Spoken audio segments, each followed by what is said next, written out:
Good afternoon. Welcome to All About Animals. I'm Sherry Gradator, and this afternoon we are at the Wildlife Discovery Center at Ellowa Farms. I have two guests today, one of them human, one of them feathered. My human guest, who's going to be talking about my feathered guest, is, now Linda, you're going to have to do this for me. Give us your name and what is your position here? Lindy Van Vlissingen, and I'm a teacher. And you relate to the birds. I do, and I'd like to introduce you to Squirt, the eastern screech owl. Okay, and is Squirt the smallest of the indigenous owls? Yes, Squirt is the smallest owl we'll find in this area. And he does live in this area? Yes. You'll occasionally see a saw-whet that's a little bit smaller, but as far as very common owls, this is probably the smallest you'll see. And he has feathers sticking up on both sides of his head that almost look like ears.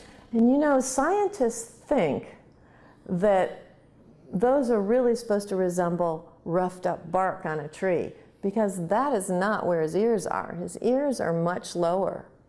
And a lot of owls have asymmetric ears, one up high and one almost down by their jaw. His are actually symmetric. Amazing. Mm-hmm. And he is a raptor.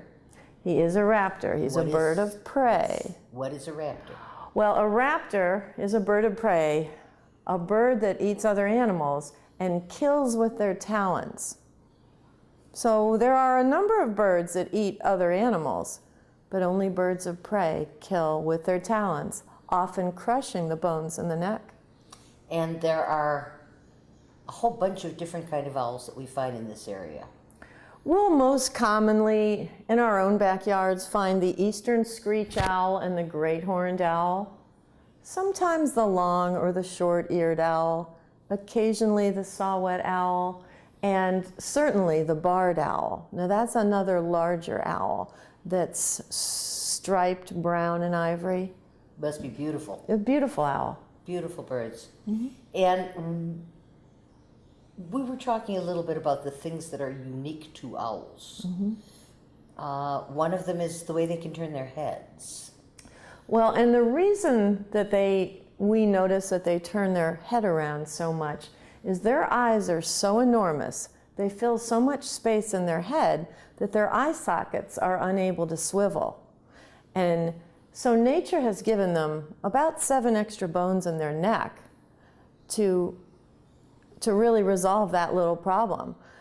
So when I look at you, I can look up and down and left and right without turning my head at all. The owl can't do any of those things. So he really needs a more flexible neck. Now, let's talk a little bit about habitat. Mm-hmm. Where do they live? How do they nest? Well, we'll find most owls in the forest or the edge of a forest. Now this little guy is happy in our suburban backyards, in holes and trees. In the deep dark forest, he's going to run into a lot more birds of prey. So he's pretty comfortable in a suburban setting. This is one of the most common owls in the United States. Out west, they're called the western screech owls, and out east, the eastern screech owl, but they pretty much look the same. This is the red-faced screech owl, and the other color is the gray face, which is the only color we really see out west. Here in the east, we'll see both the red and the gray face. And they make their homes in holes in trees? Often. Well, they make their nests in holes in trees and often in larger woodpecker holes. So if you have a tree in your backyard or if you have a piece of woodland and there are holes in that tree and it really isn't the most beautiful tree that you've ever seen and you're thinking of chopping it down, you are eliminating habitat by doing that. Absolutely. And I mean, these little guys do wonderful things. They keep our rodent populations down. They sure do. And yes, they do eat birds as well. Mm-hmm. They eat bugs. They eat pests. Actually, the screech owl eats the largest variety of food of any owl we know. From little crayfish, if they're taking a little bath on the edge of a pond, to minnows, possibly a snake, other birds, but yes, rodents. They eat rodents, or rats and mice, and we know that they are great disease carriers. Owls are very, very beneficial, and trying to save as much habitat as possible for them. Snags, trees are very, very important. Trees, yes. Dead trees, right. Dead trees that fall in the forest and no reason to remove them. They provide habitat for animals once they fall as well. And nourishment ultimately into the ground, yes. Right. So one of the things that these owls, as well as the other owls we're going to find eats, are mice. Correct. Okay. And we talked about pesticides, and we talked a little bit about rodenticides. Rodenticides meaning the poison that people put out to kill mice and rats in their houses. What happens to the birds because of that? Well, there's a whole, there can be a whole food chain, food web reaction to rodenticide. And I always tell friends and neighbors, if you have a mouse problem, first of all, don't leave food out. Don't leave loose bird feed in your garage. Put everything in a can. The food in your house, keep it under wrap. Keep it contained. If you have a problem with mice, try snap traps, instant traps. There's all kinds of traps you can buy on the market that just snap the animal, kill them, and you can rid yourself of that animal without poison. If you use a rodenticide, I can tell you worst case scenario what can happen is there are often blood thinners. The animal becomes thirsty and tries to escape your house, and let's say he gets out of your house. It's evening. A skunk might find that mouse that's dying. It's got a blood thinner in its body. The skunk can become as sick as the mouse. A great horned owl, seeing a skunk ill, might eat that skunk. It's one of the owl's favorite foods. They have no sense of smell. Thank goodness something eats skunks. Yes. But now a fox may come and eat that owl. And now we have rodenticide through the whole food chain. And all of those animals will potentially die. Could potentially become very ill and die, yes. And we talked a little bit about pesticides as well and what they do when you reduce the insect population.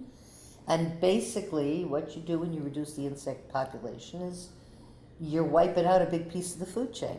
Right. There are so many birds that eat insects, and if there's less food for them, there's less food for the higher order animals that eat them.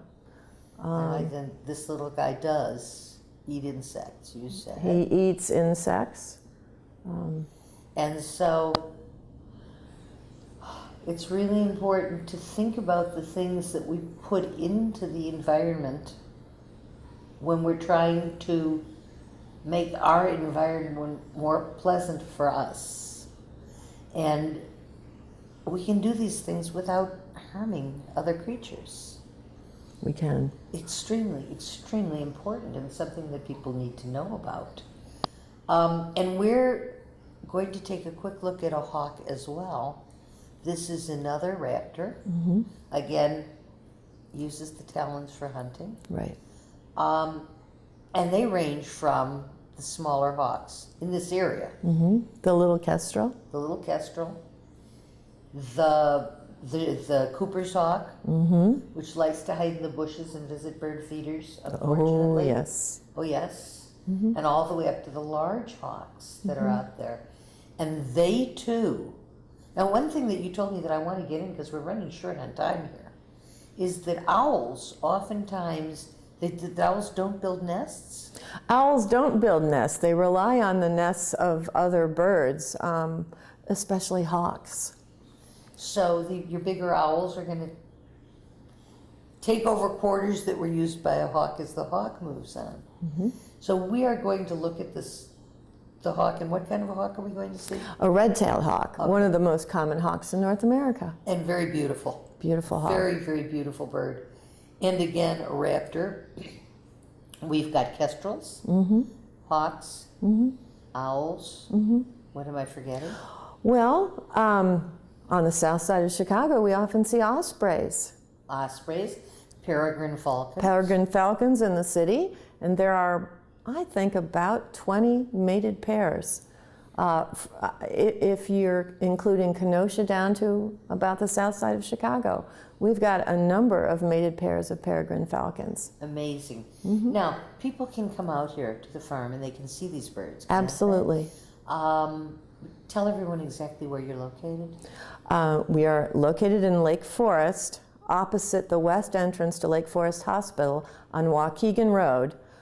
We are 1 block north of Deer Path Road and 1 block south of 176, which would be in Lake Bluff. And there is a stoplight, and the big sign that you see says Middle Fork, Savannah. Middle Fork, Savannah, Ellowa Farm. It will also say Wildlife Discovery Center. And you have reptiles. We have reptiles, some amphibians. We have birds of prey. We actually have a resident bobcat. Amazing. The bobcat has returned to the Midwest. Hours that it's open. We are open, you will find us open on Fridays and Saturdays from 10 to 4 p.m., on Sundays from 12 to 4. We teach a number of classes throughout the week, so if you stop in on an off day, you may get lucky and knock on our doors, and if we're there, we'll let you in.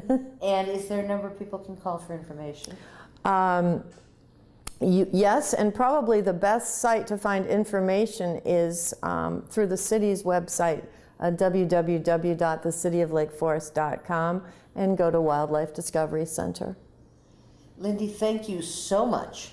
Thank you for coming, Sherry. For educating us about something that really is critical that we know about, that we share this world with. We will now take you to Save a Pet and show you some of the dogs and cats available there for adoption.